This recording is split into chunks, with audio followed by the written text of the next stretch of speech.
Sambit Patra press conference कर रहे हैं, सीधे लिए चलते हैं प्रेस कॉन्फ्रेंस में। कर सके इस प्रकार की भावना के साथ जुड़े हुए थे। मगर मुझे आश्चर्य होता है कि जब ऐसी परिस्थिति देश में होती है, आप लोगों में से कई चैनल ये भी दिखा रहे हैं कि अभी अटैक्स चल रहे हैं, आतंकवादी हमले हो रहे हैं, उस बीच भी कुछ नेता ऐसे हैं जो बयान देते हैं जो देश के विरोध होता है, जिसमें देश का विरोध होता है।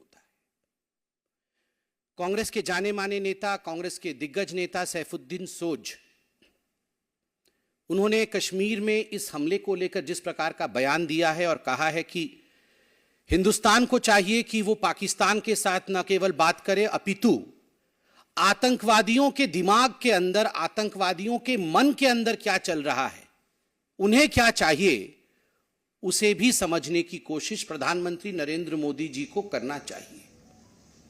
आप सोच के देखिए, ये कांग्रेस की सोच है, ये कांग्रेस की सोच है। सैफुद्दीन सोज जो कांग्रेस के दिग्गज नेता है, जिन्होंने जम्मू कश्मीर को लेकर पहले अपने किताब में कश्मीर को लेकर प्लेबिसाइट होना चाहिए, कश्मीर अलग होना चाहिए, इस प्रकार के बयान भी दिए हैं। उन्होंने आज कहा है कि आतंकवादी के मन के अंदर, आतंकवादी के दिमाग में क्या चल रहा है, हिंदुस्तान का यह फर्ज है कि हिंदुस्तान ये जाने। आर्मी के चीफ को सड़क का गुंडा कहती है कांग्रेस, और आतंकवादी के मन को पढ़ने के लिए प्रयास करना चाहिए, इस बयान की हम निंदा करते हैं। जहां तक फारूक अब्दुल्ला और बाकी नेताओं का सवाल है, उन्होंने भी पाकिस्तान से बातचीत की पेशकश की है। मुझे दुख केवल इस बात का है कि हजारों बार हिंदुस्तान ने कहा है talks and terror can never move together, उसके बावजूद जब शहादत चल रही हो, जब वीर जवानों की अंतिम यात्रा चल रही हो, उस समय इस प्रकार की, मैं कहूंगा, इस प्रकार के स्टेटमेंट कहे जाएं, ये न केवल अनुचित है अपितु ये दुखद है। हिंदुस्तान इसका जवाब देगा। मुझे तो ये कहते हुए भी दुविधा होती है, कहते हुए भी दुख होता है कि सैफुद्दीन सोज, फारूक अब्दुल्ला जैसे लोगों को एक मुख्य स्थान इन राजनीतिक पार्टियों ने दिया हुआ है, अपने अलायंस में, अपने पार्टी में, अपने ग्रुप में। उनको बॉयकॉट नहीं करते हैं, मगर बॉयकॉट करने की बात आती है तो लोकतंत्र में पत्रकारिता को किस प्रकार बॉयकॉट करना है, उसको लेकर ये लोग आगे बढ़ रहे हैं। ये जो इंडी अलायंस है, आप सभी जानते हैं आज 15 सितंबर है। 15 सितंबर यानी अंतर्राष्ट्रीय लोकतंत्र दिवस, इंटरनेशनल डेमोक्रेसी डे है आज के दिन जिस प्रकार का एक सर्कुलर ये इंडिया अलायंस या घमंडिया अलायंस कह लीजिए, उन्होंने जारी किया है और कुछ पत्रकारों का नाम, बकायदा नाम लिखकर जारी किया है। यह हिंदुस्तान के लोकतांत्रिक इतिहास में पहले कभी नहीं हुआ था कि इस प्रकार पत्रकारों के नाम के साथ कि हम उन्हें बॉयकॉट कर रहे हैं, एक सर्कुलर जारी किया जाए। यह पत्रकारिता का विरोध है और इंटरनेशनल डेमोक्रेसी डे में कहीं न कहीं यह दिखाता है कि कुछ ऐसे दल आज भी हिंदुस्तान में हैं जो पहले भी लोकतंत्र पर विश्वास नहीं करते थे और आज भी लोकतंत्र और लोकतांत्रिक प्रक्रियाओं पर विश्वास नहीं रखते हैं। एक इतिहास है, there is a chronology in history. आप याद कीजिए, पंडित नेहरू, हिंदुस्तान के पहले प्रधानमंत्री, 10 मई 1951, 1951, 10 मई 1951, हिंदुस्तान का पहला अमेंडमेंट, हिंदुस्तान के संविधान का जो पहला संशोधन होता है, वो संशोधन क्या था? The first amendment of the Indian constitution was to curb the freedom of expression. किस प्रकार से रेस्ट्रिक्ट किया जाए फ्रीडम ऑफ स्पीच को, यह पहला संशोधन, प्रथम संशोधन था पंडित जवाहरलाल नेहरू का, भारतवर्ष का। आप सोच के देखिए, भारतवर्ष की उस समय एक इंटरिम सरकार चल रही थी, इलेक्शंस भी नहीं हुए थे, मगर एक इंटरिम गवर्नमेंट द्वारा पहला संशोधन, यह किस प्रकार फ्रीडम ऑफ स्पीच को रोका जाए उसको लेकर था।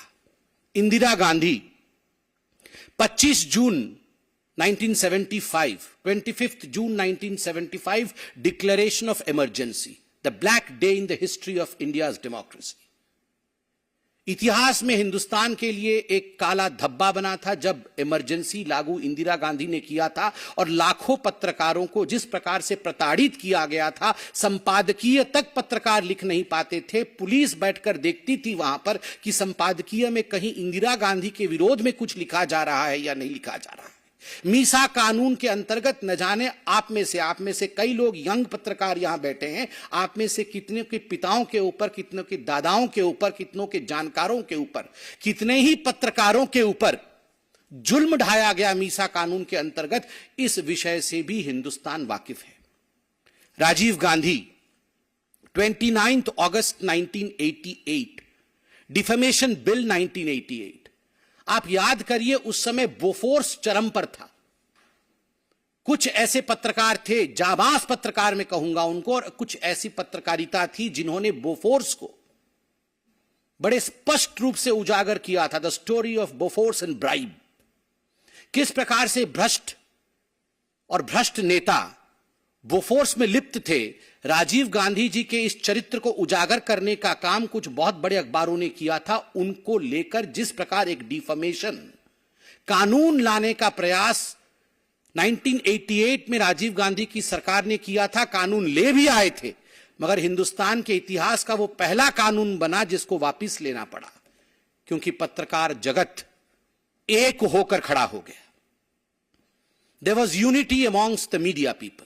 सारे मीडिया के लोग एक होकर खड़े हो गए, जाग उठे, हिंदुस्तान जाग उठा और अंततोगत्वा प्रेस कॉन्फ्रेंस करके राजीव गांधी को डिफेमेशन बिल 1988 वापस लेना पड़ा, जिसमें उन्होंने सोचा था कि जो गांधी परिवार के खिलाफ या उनके खिलाफ लिखेगा उसे सजा दी जाएगी। राहुल गांधी जी से मैं सवाल पूछना चाहता हूं, लिस्ट तो आपने जारी की है, क्या यह लिस्ट मोहब्बत की दुकान की लिस्ट है? सामान नफरत का और दुकान मोहब्बत का, ऐसा तो कभी नहीं हो सकता। You have shown your contempt against media. Hindustan के लोकतंत्र में जो चौथा स्तंभ है, the fourth pillar of Indian democracy, that is media. Media के प्रति जिस प्रकार का नफरत आपने प्रदर्शित किया है, मैं आपसे पूछना चाहता हूं, क्या यह मोहब्बत की दुकान है? कदाचित नहीं। मित्रों, जब ये नेता सवाल पूछते हैं, कांग्रेस पार्टी के नेता जब सवाल पूछते हैं कि सर्जिकल स्ट्राइक में हमें सबूत चाहिए, जब कांग्रेस पार्टी के नेता और आम आदमी पार्टी के नेता ये सवाल पूछते हैं कि सर्जिकल स्ट्राइक और एयर स्ट्राइक फर्जी था, आप हमें सबूत ला के दिखाइए, गिव अस द एविडेंस। जब कांग्रेस पार्टी के दिग्गज नेता पूछते हैं कि भगवान राम किस कमरे में पैदा हुए, बताओ इस कमरे में पैदा हुए या उस कमरे में पैदा हुए।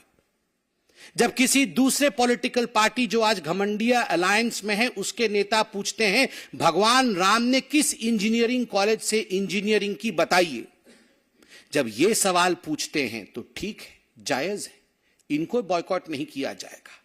मगर जब पत्रकार डिबेट में सवाल पूछ लेता है इनसे कि आपके राज्य में भ्रष्टाचार क्यों हो रहा है, आपने जो आंकड़े प्रस्तुत किए थे वो आंकड़े गलत थे, सही आंकड़े ये है, क्या हिंदुस्तान की ग्रोथ स्टोरी आज विश्व में एक रिकॉर्ड नहीं कायम कर रही? क्या G20 सफल हुआ या नहीं हुआ? अगर इस प्रकार के सवाल कांग्रेस या इंडी अलायंस के दूसरे लोगों से पूछ लिया जाता है तो आप बन जाते हैं बॉयकॉट करने वाले पत्रकार। आपको बॉयकॉट कर देना चाहिए। क्यों? जी न्यूज़।